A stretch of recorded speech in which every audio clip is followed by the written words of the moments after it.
There is a silent force that operates in the shadows of the human mind, corroding self-esteem, distorting the perception of personal value, and determining, with brutal precision, the invisible limits of what someone believes is worthy of living, expressing, or feeling. This force does not impose itself with physical violence, but with an overwhelming psychological subtlety. Its name is shame. Few emotions are as misunderstood, and at the same time so deeply rooted, as shame. It is the emotional parasite that feeds on silence, secrecy, and self-accusation. While guilt refers to a specific behavior, I did something wrong, shame goes further. It infiltrates identity, making the individual believe that I am something wrong. And it is in this seemingly subtle detail that its destructive power resides. From the earliest years of life, shame begins to form in an almost imperceptible way. It hides in the disapproving gaze of an adult, in the cruel comparisons between siblings, in the subtle criticisms about the body, the way, the personality. The child, still without the resources to question these messages, internalizes the idea that there is something wrong with them, not with what they did, but with who they are. And thus, the process of internal fragmentation begins. To be accepted, they need to hide parts of themselves. To be loved, they must adapt to external expectations. Authenticity is sacrificed on the altar of approval. Over time, these messages become a constant internal voice, an invisible judge that scrutinizes every step, every thought, every natural impulse with suspicion. That is why so many adults live trapped within themselves, policing desires, suffocating emotions, avoiding any trace of vulnerability. Because they have been conditioned to believe that showing who they really are would make them unworthy of love, respect, or belonging. Shame then becomes a system of control, a psychological mechanism that prevents the individual from living freely. They adapt, mold themselves, hide, not because they want to, but because they feel they need to. And the longer this structure operates without being challenged, the more it becomes confused with the very identity. The person stops realizing they are ashamed and begins to believe they are in fact inferior, inadequate, defective. This video exists to break that cycle, to reveal the hidden gears of shame and show that it is not an absolute truth about who you are, but rather a learned system imposed and maintained by the fear of social judgment. Understanding how shame forms, how it acts, and most importantly, how to deactivate it, is one of the most liberating steps someone can take. And that is exactly what you're going to discover now. To understand the destructive power of shame, it is essential to differentiate it from an emotion with which it is often confused: guilt. Although both are linked to feelings of inadequacy or wrongdoing, they operate on radically distinct levels of the human psyche and carry very different consequences for an individual's emotional development. Guilt is a healthy emotional response when aligned with moral awareness. It alerts us that we have done something that violated our own values or harmed another person. When genuinely felt, guilt can lead to repair, learning, and growth. It is like an emotional traffic signal. It indicates that something needs to be corrected, but it does not compromise the essence of who we are. The message of guilt is, you did something wrong, fix it. Shame, on the other hand, transcends the boundary of behavior and directly impacts identity. It does not say that you did something bad. It asserts that you are bad. This seemingly subtle difference carries devastating implications, because while guilt preserves a sense of dignity, shame destroys it. It silently corrodes self-esteem, poisons self-perception, and turns every mistake, every rejection, every imperfection into evidence of existential inadequacy. People dominated by shame do not say, "I made a mistake." They say, "I am a mistake."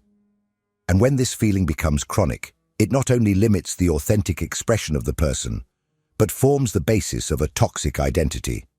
It is from there that destructive behavior patterns, such as extreme perfectionism, paralyzing procrastination, the compulsive need to please, and even self-destructive behaviors, take root, all trying to compensate for or hide what the person believes to be a fundamental flaw within themselves.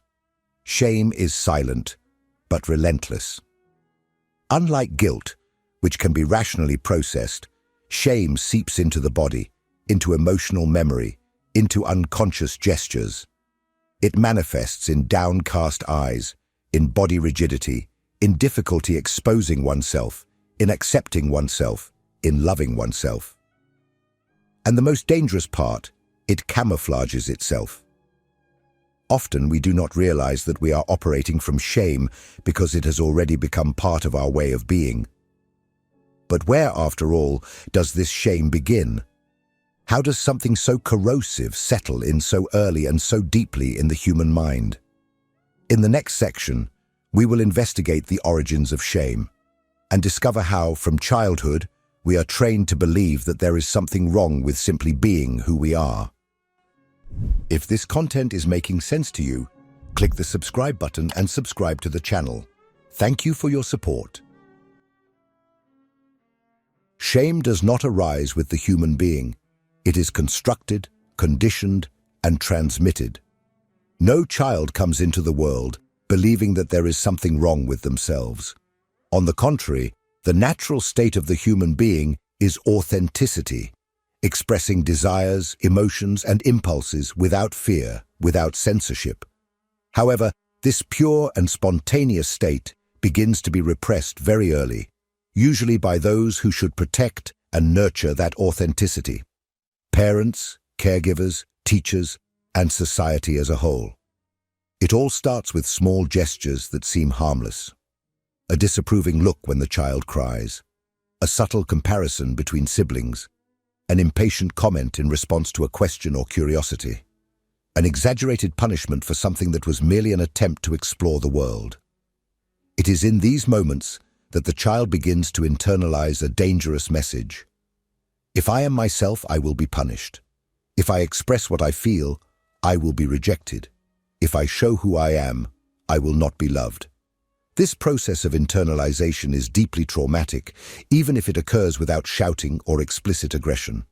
The child, out of a need for belonging and survival, learns to shape their behavior to fit the expectations of adults. They begin to repress emotions considered ugly: anger, sadness, frustration. They learn that showing vulnerability is weakness, that being spontaneous is inappropriate. And thus, the first psychic division arises. The true self is locked away, and a mask is created in its place. This mask is the false self, an identity construction shaped not by what the person is, but by what they believe they need to be to receive acceptance. John Bradshaw, in his seminal work, Healing the Shame That Binds You, describes this false self as a form of psychic survival. The individual alienates themselves from their essence to avoid the pain of being rejected. But this alienation comes at a high price. It generates an internal void, a constant feeling of inadequacy, and an insatiable quest for external validation. Over time, this dynamic becomes automatic. The adult who was once a child learns to censor their own thoughts and emotions even before expressing them. They do not even realize they are hiding because they have already forgotten who they were before adapting. And worse still, they begin to judge and reject others with the same rigor with which they were judged. Internalized shame not only traps us, it becomes a pattern that we unconsciously perpetuate in relationships, in parenting, in professional life. It is a self-reinforcing cycle. And to break it, we need to understand how this shame, once implanted, transforms into an internal system of surveillance, a psychological mechanism that prevents us from living with freedom and truth. In the next section, We will explore how shame begins to control every gesture, every thought, every choice, as if we were being watched all the time by an invisible judge who never sleeps. Once installed, shame ceases to be just a reactive emotion and transforms into a true system of psychic surveillance. It becomes a constant presence, an invisible judge that accompanies every thought, every gesture, every impulse. And, the most perverse part, this judge is not outside. It lives within you. This internal surveillance is so subtle and automated that most people don't even realize they are being observed by themselves. It's that internal voice that says, "Don't talk too much. Don't show that. That's ridiculous. No one will take you seriously." It's the discomfort that arises when you express yourself authentically and then feel a wave of embarrassment, as if you've committed a crime for being true. It's the constant self-censorship, the need for approval, the irrational fear of not being accepted. This internal judge, shaped by childhood experiences and reinforced throughout life, settles in as a permanent punitive instance. It does not guide, it condemns. It does not correct wisely, it humiliates. And the more internalized it is, the more the individual confuses this voice with their own conscience. But it is not conscience. It is conditioning. It is not prudence. It is fear disguised as reason. This system of surveillance acts like a prison without walls. It prevents the subject from experiencing the freedom of being who they are. Desires are repressed. Ideas are filtered. Spontaneity is sacrificed. The person lives in self-monitoring, anticipating judgments, avoiding situations that might expose them to the gaze of others. But the real problem is not the gaze of others. It is the introjected gaze, which is constantly triggering the alarm of shame. Michel Foucault, in his analysis of the mechanisms of power and social control, describes how the vigilant gaze becomes more effective when it is internalized by the individual. Power, then, no longer needs to be exercised from the outside in. It is automated, naturalized, internalized. Shame works exactly this way. It is the psychological mechanism that ensures conformity without the need for external coercion. And what is the result of this? A life driven by fear. Fear of failure, fear of being seen, fear of not being enough. Shame empties the individual of courage, creativity, authenticity. It transforms them into a reduced version of themselves, an acceptable, palatable, domesticated version. But if shame operates in such a silent and effective way, how can we identify it? How can we perceive when we are under its control? In the next section, we will learn to recognize the triggers of shame, the voices that sabotage us, and the thought patterns that keep this internal judge active, so that we can begin the process of deactivating this system. Shame rarely presents itself in an obvious way. It doesn't knock on the door announcing its arrival. It disguises itself. It adopts soft tones, internal phrases that sound reasonable, automatic gestures that seem natural. Therefore, identifying it is a meticulous work of self-awareness. It is also one of the most challenging steps in the journey of liberation. To begin with, it is essential to understand that shame lives in language. Pay attention to the words you repeat to yourself in moments of difficulty. Phrases like, "I am a failure," "No one will accept me this way," "I am not good enough," "I always mess everything up." All these expressions reveal the presence of shame. They are not just describing a situation. They are making an ontological statement about who you are. This is the heart of shame. It does not attack behavior. It attacks being. Another clear indication is patterns of avoidance. Shame manifests when you flee from situations where you could be seen more deeply. You avoid public speaking, expressing opinions, taking creative risks, expressing desires, setting boundaries. Not because of a lack of ability, but because there is a paralyzing fear that by showing yourself, you will be unmasked as someone unworthy. Shame thrives on the fear of exposure. Furthermore, it manifests in self-sabotaging behaviors. Chronic procrastination, addictions, compulsions, social isolation, perfectionism. All these patterns have deep roots in shame. They are unconscious strategies to avoid the pain of judgment, the pain of rejection, the pain of not being enough. Often the individual doesn't even realize they are sabotaging themselves. They just feel a weight, a fatigue, an internal voice saying that it's not worth trying.